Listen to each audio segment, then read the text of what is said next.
প্রকৃতি জুড়ে ঘন কুয়াশার চাদর আর হিমেল হাওয়ায় দেশ জুড়ে জেঁকে বসতে শুরু করেছে শীত। দেশের বিভিন্ন অঞ্চলে তাপমাত্রা ইতিমধ্যে 10 ডিগ্রি সেলসিয়াসের ঘরে নেমে এসেছে। আবহাওয়া অধিদপ্তর জানিয়েছে, আজ থেকে তাপমাত্রায় সামান্য হেরফের হলেও চলতি মাসের শেষ দিক থেকে শুরু হতে পারে তীব্র শৈত্যপ্রবাহ।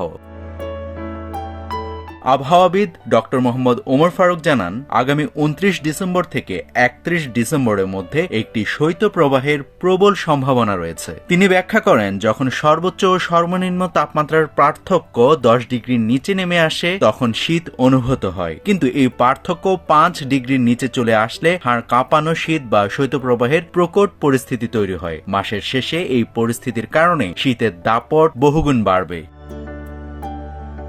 আবহাওয়া অফিসের 120 ঘন্টার পূর্বাভাস অনুযায়ী বর্তমানে উপমহাদেশীয় উচ্চচাপ বলয়ের একটি বর্ধিতাংশ পশ্চিমবঙ্গ ও তৎসংলগ্ন এলাকায় অবস্থান করছে। অন্যদিকে দক্ষিণ বঙ্গোপসাগরে মৌসুমী স্বাভাবিক লঘুচাপ বিরাজ করছে। এর প্রভাবে উত্তরবঙ্গ ও নদী অববাহিকায় শীতের তীব্রতা বেশি অনুভূত হচ্ছে।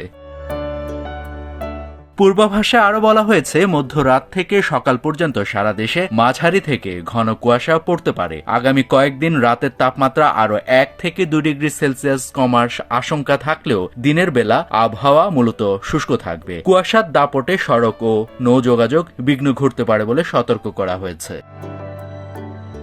নাভিদ হাসান, সোনালী নিউজ।